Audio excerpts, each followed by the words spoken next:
ഇത് വളരെ രാത്രി 12 മണി 1 മണിക്കൊക്കെ ഇവിടെ പൂജ ചെയ്യാറുണ്ടെന്നൊക്കെയാണ് അറിഞ്ഞു കേട്ടിട്ടുള്ളത്. രാത്രി 12 1 മണിക്കൊക്കെ പൂജ ചെയ്യുക എന്ന് പറയുന്നത് അത്ര വലിയ ശരിയാണോ എന്നൊന്നും നമുക്കറിയില്ല.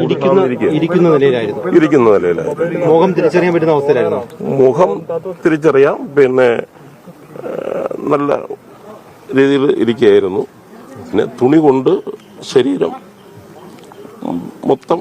അപ്പൊ നമ്മുടെ ഗോപൻ സ്വാമിയുടെ സമാധി കല്ലറ പൊളിച്ചിരിക്കുകയാണ് സുഹൃത്തുക്കളെ. കുറച്ച് ദിവസങ്ങളായി കേരളത്തിൽ എല്ലാവരും ഇത് തന്നെയാണല്ലോ ചർച്ച ചെയ്തുകൊണ്ടിരുന്നത്. 4-5 ദിവസമായിട്ട് കേരളം മുഴുവൻ ഗോപൻ സ്വാമിയുടെ സമാധിക്ക് പിന്നാലെ ആയിരുന്നു എന്ന് തന്നെ വേണം പറയാൻ. ഗോപൻ സ്വാമിയുടെ മക്കൾ നാട്ടുകാരെയും കുടുംബക്കാരെയും അറിയിക്കാതെ അച്ഛനെ കുഴിച്ചു മൂടിയതിനു ശേഷം അച്ഛൻ സമാധിയായി എന്ന് പറഞ്ഞ് നോട്ടീസ് അടിച്ചതോടെയാണ് ഈ സംഭവം വിവാദമായി മാറുന്നത്. ഗോപൻ സ്വാമി മരിച്ചു കിടക്കുന്നത് ആരും കണ്ടിട്ടില്ല. സോ അയാൾക്ക് എന്ത് സംഭവിച്ചെന്ന് അറിയാനുള്ള ഒരു ആകാംക്ഷ അവിടുത്തെ നാട്ടുകാർക്ക് ഉണ്ടായി. സമാധിയുടെ മറവിൽ മക്കൾ തല്ലിക്കൊന്ന് കുഴിച്ചു മൂടിയതാണെന്ന് നാട്ടുകാർ സംശയിച്ചാൽ കുറ്റം പറയാൻ പറ്റില്ലല്ലോ. നാട്ടിൽ ഒരാൾ മരിച്ചു കഴിഞ്ഞാൽ ചെയ്യേണ്ട ചില കാര്യങ്ങളൊക്കെ ഉണ്ടല്ലോ. അതൊന്നും മക്കൾ ചെയ്തിരുന്നില്ല. അച്ഛന്റെ ആഗ്രഹപ്രകാരമാണ് ഞങ്ങൾ അച്ഛനെ സമാധി ഇരുത്തിയത്. അച്ഛൻ മരിച്ചിട്ടില്ല, സമാധി ആയതാണ്, ധ്യാനത്തിലാണ് എന്നൊക്കെ പറഞ്ഞുകൊണ്ട് മക്കൾ വാദിച്ചുകൊണ്ടേയിരിക്കുകയാണ്. എന്തായാലും സംശയം തോന്നിയ നാട്ടുകാർ കേസ് കൊടുത്തു. ദുരൂഹ മരണത്തിന് പോലീസ് കേസ് എടുത്തു. അങ്ങനെ ഗോപൻ സ്വാമി സമാധി ഇരിക്കുന്നു എന്ന് മക്കൾ പറഞ്ഞ കല്ലറ പൊളിക്കാൻ തീരുമാനമാകുന്നു. എന്നാൽ ഗോപൻ സ്വാമിയുടെ മക്കളും ഭാര്യയും വൻ പ്രതിഷേധവുമായി രംഗത്ത് വരുന്നു. കല്ലറ പൊളിക്കാൻ സമ്മതിക്കുന്നില്ല. ഇത് ഹിന്ദു ആചാരങ്ങളെ വ്രണപ്പെടുത്തുന്ന പരിപാടിയാണ്. ഹിന്ദുക്കൾക്ക് ഇവിടെ ചോദിക്കാനും പറയാനും ആരുമില്ലേ? എല്ലാ മുസ്ലിം തീവ്രവാദികളുടെ കളിയാണ്. ഇങ്ങനെ വായി തോന്നിയൊക്കെ വിളിച്ചു പറയുന്നു. ഇവരെ സപ്പോർട്ട് ചെയ്യാനായി ചില ഹിന്ദു സംഘടനകൾ രംഗത്ത് വരുന്നു. എല്ലാം കൂടി ഒരു വർഗീയ ലഹള ഉണ്ടാക്കാനുള്ള പരിപാടിയാണെന്ന് മനസ്സിലാക്കിയ പോലീസ് തൽക്കാലം കല്ലറ പൊളിക്കുന്നതിൽ നിന്നും മാറി നിൽക്കുന്നു. പക്ഷെ നിയമം നടപ്പാക്കണല്ലോ. ഗോപൻ സ്വാമിക്ക് എന്ത് സംഭവിച്ചു എന്ന് അറിയണല്ലോ. മക്കൾ പറയുന്നതും കേട്ട് കണ്ണടിച്ചിരിക്കാൻ പറ്റൂലല്ലോ. ഗോപൻ സ്വാമി ആ കല്ലറയിൽ ഉണ്ടോ എന്ന് നോക്കണം. ഉണ്ടെങ്കിൽ ആ മൃതദേഹം എടുത്ത് പോസ്റ്റ്മോർട്ടം ചെയ്യണം. സ്വാഭാവികമായി മരിച്ചതാണോ, അത് ആത്മഹത്യ ചെയ്തതാണോ, അതിനെ ആരെങ്കിലും അപായപ്പെടുത്തിയതാണോ തുടങ്ങിയ കാര്യങ്ങളൊക്കെ പരിശോധിക്കേണ്ടത് അത്യാവശ്യമാണല്ലോ. പക്ഷെ കല്ലറ പൊളിക്കാൻ ഒരു നിലക്കും മക്കൾ സമ്മതിക്കുന്നില്ല. ഇന്നലെ വരെ ഇങ്ങനെയൊക്കെയായിരുന്നു കാര്യങ്ങൾ. എന്നാൽ കല്ലറ പൊളിച്ച് പരിശോധിക്കേണ്ടത് അത്യാവശ്യമാണെന്ന് കോടതി ഉത്തരവ് വന്നു. അങ്ങനെ ഇന്നലെ രാത്രി മുതൽ അതിനുള്ള ഒരുക്കങ്ങളിലായിരുന്നു പോലീസ്. വൻ പോലീസ് സന്നാഹങ്ങളോടെയാണ് കല്ലറ പൊളിക്കൽ ചടങ്ങ് നടന്നത്. എന്തെങ്കിലും തരത്തിലുള്ള പ്രതിഷേധങ്ങളോ ലഹളകളോ ഉണ്ടായി കഴിഞ്ഞാൽ പ്രതിരോധിക്കണമല്ലോ. എന്തായാലും കല്ലറ പൊളിച്ചു. ഗോപൻ സ്വാമിയുടെ മൃതദേഹം പുറത്തെടുക്കുകയും ചെയ്തു. കല്ലറക്കുള്ളിൽ ഇരുത്തിയ നിലയിലാണ് ഗോപൻ സ്വാമിയെ കണ്ടെടുത്തത്. മാധ്യമങ്ങൾക്കോ നാട്ടുകാർക്കോ ആർക്കും കല്ലറയുടെ അടുത്തേക്ക് പ്രവേശനമില്ലായിരുന്നു. കല്ലറ പൊളിച്ചതും മൃതദേഹം പുറത്തെടുത്തതുമെല്ലാം പുറത്തുനിന്നും ആർക്കും കാണാൻ കഴിയാത്ത വിധത്തിൽ സീറ്റ് കൊണ്ട് മറച്ചു വെക്കുകയും ചെയ്തിരുന്നു. അതുകൊണ്ട് തന്നെ അതിന്റെ ദൃശ്യങ്ങളൊന്നും നമുക്ക് ലഭ്യമായിട്ടില്ല. പക്ഷെ കല്ലറ പൊളിക്കുന്ന സമയത്ത് അവിടെ കുറച്ച് പേരെ സാക്ഷിയായി നിർത്തിയിട്ടുണ്ടായിരുന്നു പോലീസുകാർ. അതിലൊരാൾ അവിടെ എന്തൊക്കെയാണ് നടന്നതെന്ന് മാധ്യമങ്ങളോട് വെളിപ്പെടുത്തിയിട്ടുണ്ടായിരുന്നു. നമുക്ക് എന്തായാലും കണ്ടോക്കാം. ഇത് തുറന്നപ്പോ ഏത് നിലയിലായിരുന്നു? മേലത്തെ സ്ലാവ് പൊക്കി എന്നിട്ട് പുറത്ത് വെച്ചതിന് ശേഷം 3 സൈഡ് ഫ്രണ്ടിൽ 2 സ്ലാബായിരുന്നു. അതിനെ ഓരോന്നായിട്ട് ഇളക്കി മാറ്റി. എന്നിട്ട് ഒരു സൈഡ് ആദ്യം വല സൈഡ് പൊളിച്ചു. അതിൽ പുറത്താണ് സിമന്റ് കൊണ്ട് പൂശിയിരുന്നത്. സിമന്റ് കെട്ടായിരുന്നു, ചുടുകല്ലായിരുന്നു. ഭസ്മം കഴുത്തുവരെ ഇട്ടതായിരിക്കും. പക്ഷെ അതിന് അല്പം കൂടി താന്ന് സെറ്റായത് കൊണ്ടായിരിക്കും. ഇരിക്കുന്ന നിലയിലായിരുന്നു. മുഖം തിരിച്ചറിയാൻ പറ്റുന്ന അവസ്ഥയിലായിരുന്നു. മുഖം തിരിച്ചറിയാം, പിന്നെ നല്ല രീതിയിൽ ഇരിക്കുകയായിരുന്നു. പിന്നെ തുണി കൊണ്ട് ശരീരം മൊത്തം പുതച്ചിരിക്കുകയായിരുന്നു. അത് ഈ ഭസ്മത്തിന്റെയും കർപ്പൂരത്തിന്റെയും കൊണ്ട് എന്താണെന്ന് എനിക്ക് വ്യക്തമായി പറയാൻ പറ്റില്ല. വെള്ളമായിട്ടാണ് കണ്ടത്, തോന്നിയത്. പക്ഷെ അത് ഗോപൻ സ്വാമിയാണ് തിരിച്ചറിയാൻ പറ്റുമായിരുന്നു. അറിയാം. എനിക്ക് നേരത്തെ തന്നെ അറിയാമായിരുന്നു. അതുകൊണ്ട് എനിക്ക് വ്യക്തമായിട്ട് ഗോപൻ സ്വാമി എന്ന് തന്നെ അറിയാം. ഇരുന്നതെല്ലാം അതേപോലെ തന്നെയാണ്. പൂജാദ്രവ്യം ഇല്ല. ഈ കർപ്പൂരത്തിന്റെ സ്മെല്ല് അറിയാമായിരുന്നു. എത്ര സമയം എടുത്തു അവിടെ എല്ലാ കാര്യങ്ങളും കൂടി? 7:15 തൊട്ട് 9:30 വരെ, 9:15 വരെ. മൃതദേഹം നമുക്ക് പോണല്ല അവര് ഇരിക്കുന്ന അവസ്ഥയിലായിരുന്നല്ലേ? ഇരിക്കുന്ന അവസ്ഥയിൽ അതേ അവസ്ഥയിൽ തന്നെയാണ് കൊണ്ടുപോയത്? അല്ലല്ല, പുറത്തെടുത്ത് ഇൻക്വസ്റ്റ് നടത്തി. ടേബിളിൽ കിടത്തി മൊത്തം. പിന്നെ ജനപ്രതിനിധികളെ കൂടി നിർത്തി ഫോട്ടോ എടുത്തു. പിന്നെ അതിനുശേഷം ഇൻക്വസ്റ്റ് നടത്തി ആണ് കൊണ്ടുപോയി. ഇല്ലല്ല, പക്ഷെ വായ മാത്രമാണ് ഒരു വല്ലാത്ത ഇതിൽ തുറന്നിരിക്കുകയായിരുന്നു. നാക്ക് കറുത്തിരിക്കും പോലെ ഇരിക്കുന്നുണ്ട്. പിന്നെ വായ്ക്കകത്ത് ഒരു വല്ലാത്ത നിറം, അത്രേ ഉള്ളൂ. അരക്ക് താഴെ കഴിക്കുന്നു. അരക്ക് താഴെ അങ്ങനെ ഒന്നും ഇല്ലല്ലോ.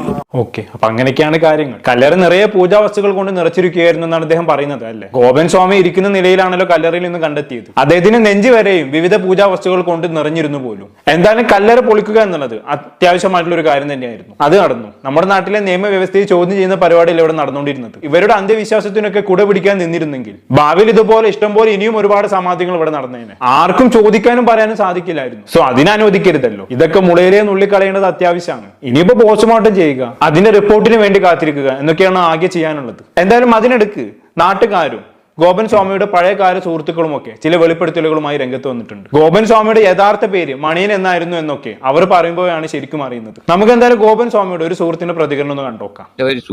സുഗു എന്ന് പറഞ്ഞാലാണ് നാട്ടുകാരൊക്കെ അറിയാം. ഈ മരിച്ചുപോയ അല്ലെങ്കിൽ സമാധിയായി എന്ന് പറയുന്ന ഗോപകുമാർ അല്ല, മണിയൻ. അവന്റെ പേര് മണിയനാണ് നമ്മൾ വിളിക്കുന്നത്. 3 പേരുണ്ട് തോന്നുന്നു അല്ലേ? എത്ര പേരുണ്ടോ എനിക്ക് അറിഞ്ഞൂടാ ആ പേര്. പക്ഷെ ഗോപകുമാർ ഇപ്പൊ പണ്ടും വിളിക്കുന്നത് നമ്മൾ മണിയൻ. 6 മണി ചന്തല്ലായിരുന്നു അങ്ങനെ ജൂനിയർ ജോലി. അല്ലെങ്കിൽ ചോദിക്കാം നിങ്ങൾക്ക് ആരുടെയും. ജൂനിയറിൽ പണിയുണ്ടായിരുന്നു. അങ്ങനെ അവിടെ ഇനി സാധനമൊക്കെ മേടിച്ച അതൊന്നും നമ്മൾ ഇനി അങ്ങോട്ട് കിടക്കുന്നില്ല. അങ്ങനെയുള്ള ഗോപൻ മരിച്ചാൽ ഒരു മനുഷ്യനെ അയൽവക്കത്തുകാരെ അറിയിക്കില്ലേ? വേണോ വേണ്ടേ? അയൽവക്കക്കാരെ അറിയിക്കണ്ടേ എന്നാണ് ചോദിക്കുന്നത് ചേട്ടൻ. വേണം. വേണം. ഇല്ലാതെ ഈ കൊണ്ടൊന്ന് എവിടെ സമ്മതി അടക്കിട്ട് അയാളില്ല ഉണ്ടെന്ന് പറഞ്ഞാൽ അതിൽ അർത്ഥമുണ്ടോ? അതുകൊണ്ട് അയാൾ എങ്ങനെ മരിച്ചെന്ന് അറിയണം. അതേ ഉള്ളൂ. അയാൾ അതിനകത്ത് ഉണ്ടോന്ന് അറിയണം. ജനങ്ങളെ ആഗ്രഹമല്ലേ?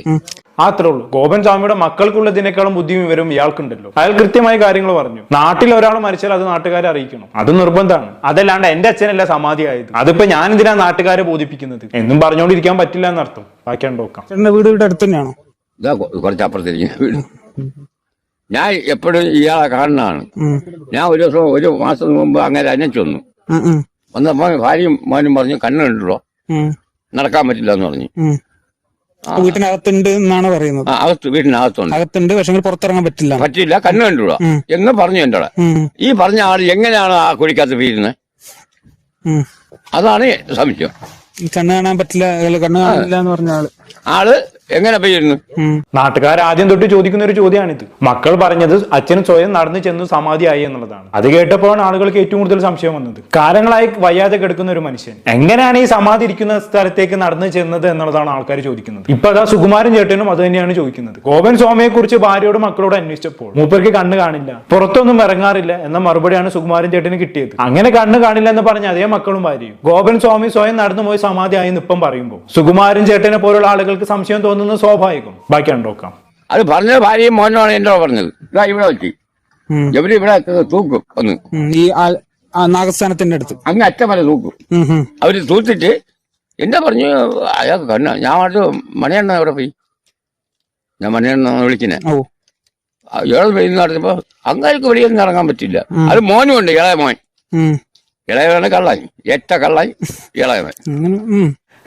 അതെന്തായാലും പൊളിച്ച് ഇളയവന് പഠിച്ച കള്ളനാണെന്നൊക്കെ അതെന്തായാലും കോമഡിയായി. എന്തായാലും നാട്ടുകാർക്കൊന്നും ഗോപൻ സ്വാമിയുടെ മക്കളെ കുറിച്ച് നല്ലതൊന്നും പറയാനില്ല എന്നുള്ളതാണ് ഇത്രയും ദിവസത്തിനുള്ളിൽ നമുക്ക് മനസ്സിലാക്കാൻ കഴിഞ്ഞത്. അല്ല, മക്കൾ തന്നെ പറഞ്ഞല്ലോ നാട്ടുകാരെല്ലാവരും താങ്കൾക്കെതിരാണ് എന്ന്. ഗോപൻ സ്വാമി സ്വന്തമായി ക്ഷേത്രം നിർമ്മിച്ചതിന് ശേഷം അതുമായി ബന്ധപ്പെട്ട് കുറെ വിവാദങ്ങൾ ഉണ്ടായിരുന്നു. അങ്ങനെയാണ് ഇവർ സത്യത്തിൽ നാട്ടുകാരുമായി ശത്രുതയിലാവുന്നത്. അതിനെക്കുറിച്ച് അവിടുത്തെ നാട്ടുകാർ പറയുന്നത് കേട്ടോ. അപ്പൊ അങ്ങനെ പുറത്തൊക്കെ പോയി പഠിച്ചു. ഈ ചുമട്ടത്തുള്ള ഇദ്ദേഹം പുറത്ത് പോയി കുറെ കാര്യങ്ങളൊക്കെ മനസ്സിലാക്കി വന്ന് അങ്ങനെ ആണ് ക്ഷേത്രം പണിഞ്ഞു എന്നാണ് നമ്മൾ മനസ്സിലാക്കിയത്. പിന്നീട് അദ്ദേഹം പുറത്തു പോയി പൂജയും കാര്യങ്ങളും ഒന്നും ചെയ്തിട്ടില്ല. ഇവിടെ അദ്ദേഹം ക്ഷേത്രം പണിഞ്ഞതിന് ശേഷം ഒരുപാട് കഷ്ടപ്പെട്ടാണ് ക്ഷേത്രം ഉണ്ടാക്കിയത്. ഒറ്റയ്ക്ക് തന്നെയാണ്. ഒരുപാട് നാട്ടുകാർ കുറേയൊക്കെ സഹായിച്ചു എങ്കിൽ പോലും ഒരുപാട് കഷ്ടപ്പെട്ട ഒരു വസ്തു ഉണ്ടായിരുന്ന വിറ്റുകൊടുത്തൊക്കെയാണ് അങ്ങനെയൊക്കെയാണ് ഈ ക്ഷേത്രം പണിഞ്ഞത്.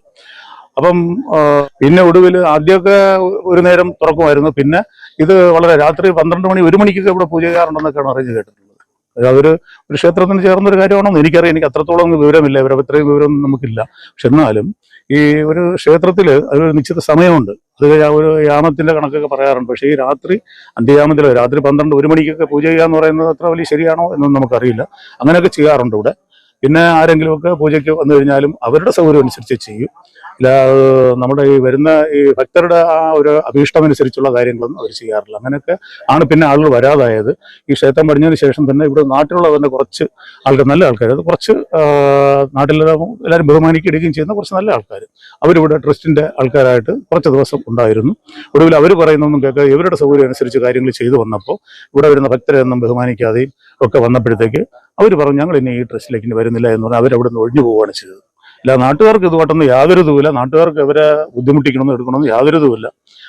പിന്നെ ഇവർ ചെയ്തൊരു കാര്യം എന്ന് പറയുന്നത് 3:30 മണിക്ക്, രാത്രി വെളുപ്പിന് 3:30 മണിക്കാണ് പ്രതിഷ്ഠ നടത്തിയതെന്നാണ് പറയുന്നത്. ആ 3:30 മണി മുതൽ അവർ അത് എത്ര ഇതായാലും ശരി, കാര്യം കുട്ടികളുടെ പരീക്ഷ സമയമായാലും എപ്പോഴായാലും ശരി, വെളുപ്പിന് 3:30 മണി ആകുമ്പോഴത്തേക്ക് കുറെ കാലങ്ങളോളം ഇവർ ഈ മൈക്ക്, വളരെ ഉച്ചത്തിൽ മൈക്ക് ഉച്ചഭാഷണി ഉപയോഗിച്ചുകൊണ്ടിരുന്ന ഒരു സമയം ഉണ്ടായിരുന്നു വെളുപ്പിന് 3:30 മണിക്ക്. അത് വളരെ വിവാദമായി. ആളുകളൊക്കെ ഒരുപാട് പേരൊക്കെ ഒന്ന് പരാതിയും പരവും പറഞ്ഞു.